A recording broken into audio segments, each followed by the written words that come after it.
Hello, Bernadette. Catherine, it's nice to meet you. Likewise, likewise. And thank you for your time this evening to come. I looked a bit over the information that you put in, but we will discuss that further. Before we get started, though, I would like to just say to you that I'm a student in counseling skills at the North Carolina Central University. I'm required to practice counseling skills with volunteers, and I thank you for volunteering. Appreciate your willingness to work with me on my assignment. You can talk about anything, whether it's real or something that you have made up, an issue. But please let me know before we start whether you're talking about yourself or role playing. Some important specifications for our time together is that even as a student, I cannot offer any form of legal confidentiality. However, anything that's said here in the practice session will remain confidential, except if it's in certain cases that state law requires me to report it. Even as a student, I must report a serious issue of harm to yourself, indications of child abuse or neglect, other special conditions as required by our state, and that would be if you say some statements that indicate you might want to harm other people, some serious statements of harm to other people. We were recording this session for personal listening and my own learning. If you become uncomfortable at any time, we can turn off the recorder. The recording may be shared with my supervisor, Dr. Horn, and maybe some students in the class. We find that recording does not affect our practice session so long as you and I are comfortable, and I'm comfortable. Without additional permission, recordings and any written transcripts are destroyed at the end of the course. Once again, those are only used for my betterment, for my skills. I am an inexperienced counselor. I cannot do formal counseling. This practice session is going to help me to learn skills and how to use them better. I need feedback from you about my performance and what you found helpful. I will give you a form at the end to evaluate how you felt, how helpful this session was. Okay, so if you could just sign there in the volunteer slot. Do you have any questions about anything that I've mentioned and about the confidentiality, about what all we're going to be doing in this session? Well, you say it's confidential, but it's being recorded, so it can't be but so confidential. Yes, it's not strictly confidential. Okay. But the confidentiality just meaning that it's not going to be shared like in a study or, your name will not be mentioned if it is, or anything of that nature. It's just going to be for learning purposes within our class. So the students that might be learning from this, will they see this audio or just hear me? Will they see me visually or just hear me audibly? I cannot speak to that. Oh. Okay. But in any case, those students are still bound by the same confidentiality agreements that I have. So if they should recognize you by chance or whatever, that's not any grounds that you should feel worried that they might mention whatever is mentioned in our session today. Okay. All right, great, thank you. All right. So you said to let you know if this is a real story or fictitious. Yes. It is real. There's a bug in here. All right. Okay. So yes, real. Okay, great. So Bernadette, why don't you give me some background about what's the issue? You mentioned it was an issue on your job. Not so much my job as simply my career, in that I feel as though I'm stuck in a rut. Some background quickly is I graduated from college late in life or later in life. I was what I call a non-traditional student, in that I didn't graduate at 21, 22. I was 30, 31 or so when I graduated. And I don't know if I felt this at the time, but I certainly have felt it since, that I have always been behind the 8 ball in terms of getting out there. I felt like my peers had a 10-year head start on me. And so I got out of school with a Business of Administration and Human Resources degree. And even that decision was one that I made out of practicality. I was by then a single mom, and it was it was advised to me that I need to get a job where I can earn a living as opposed to a job that is a passion of mine. And so I dutifully followed because I did need to make money for myself and my family. No worries there, no real regrets. It was a decent degree, and so in the subsequent years, I've had pretty decent jobs, making pretty decent money. I started off kind of slow, and I felt that I was underpaid for what I brought to the table as a more seasoned individual, even if I didn't have the experience. I just felt I had the maturity, and I felt like employers had no problem giving me more responsibility. Anyway, so it is what it is, and you learn and you grow from life's experiences. No real bitterness. So that was probably in my early 30s, well, throughout my 30s.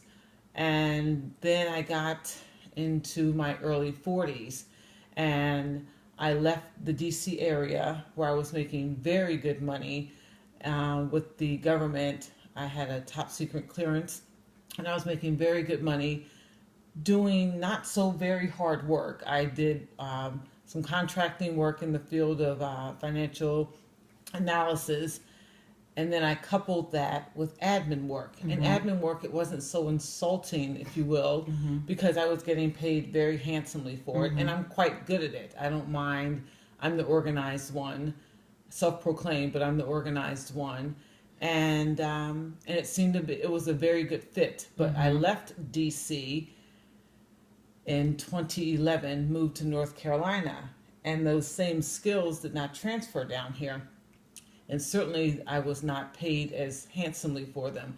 I literally took a 50% pay cut, and that was okay because living in North Carolina is not as expensive as living in DC. I did not know in 2011 when I moved down here that it would take me a while to catch up financially. And this is where I am now. I am 48, 49 at the end of this year, 2017. And I feel as though all I have now, because I've been out of the non-admin world for 6 years now. I got a job down here in 2011 as an admin because it was the only thing that was available. So you're not going to turn down work because admin work beats zero work. And I got into a rut. And now my fear is that it's going to take me a while to get out of the rut. It dawned on me within probably, we're in June now, it dawned on me sometime earlier this year when I went to look for another whole career change and did not get that job even after I made it to the 4th round, that I really might be stuck. I'm in a position where I'm an empty nester. I can go anywhere. I can do anything. And that gives me a freedom that I'm rather giddy about. But the sad reality I'm starting to realize is that I'm going to be stuck in this admin world, even though I'm an office manager now. It's just a glorified term for an admin. And that worries me because someone's going to have to give me a break so that I can get into another field or something. I have all but priced myself out of even other admin jobs. And it is, like I said, I'm starting to realize that I've put out feelers and I'm overqualified and or overpaid. And then the other issue is that no one seems to be willing yet to give me a shot in another industry, in another field. And so that's where I am, and I need some help. Okay. So what I've heard you say mostly is that overall you feel like you're in a rut. That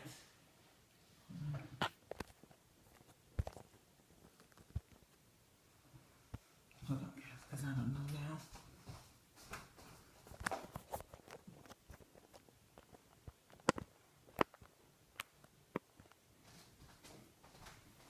Okay, so you're saying that you Hitting the table.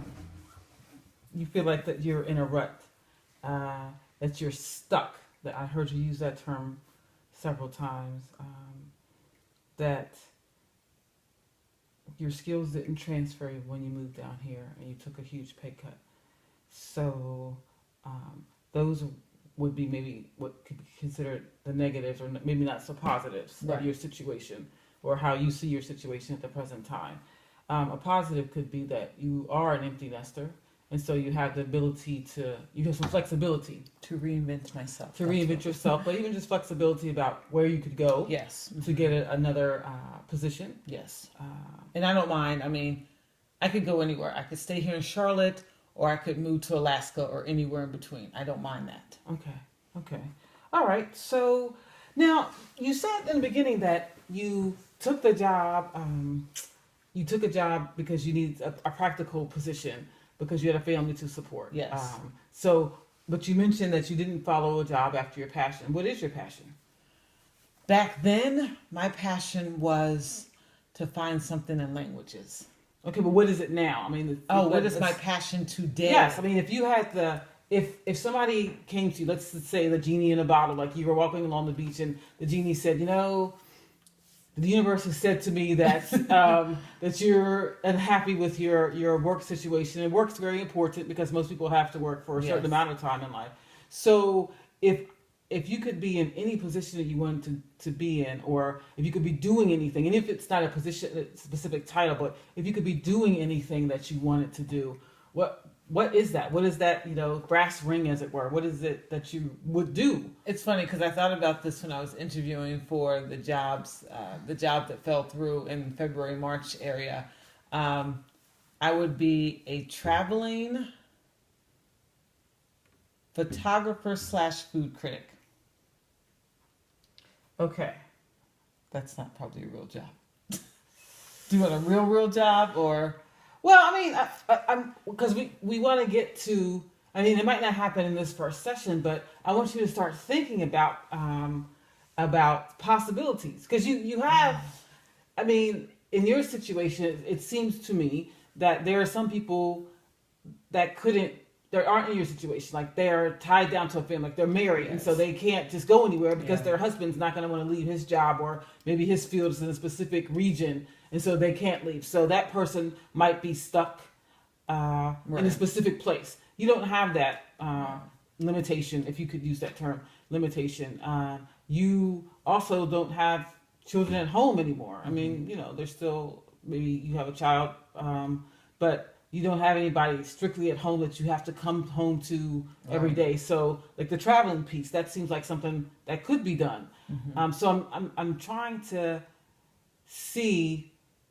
I mean, let's look at realistic things. I mean, I'm not saying the traveling photographer, food critic isn't realistic, but at the end of the day, would you really do that if you had the chance for that? Or That would probably be a hobby then. So a real vocation would be yeah, because you said you're 49, so you're pushing to half of your life, let's say. Yes. I mean, and let's say another 20, 25 years maybe of Yes. full-time work. I mean, let's Yes. say. Yes, because that's the other thing So- I failed to mention. I want my next gig to be my last gig. I want it Okay. to be from where I retire. Sure. Okay. So that would be, and I found with the interview that went well, but the job that didn't come through, that I do like helping people. I just don't want to be the admin.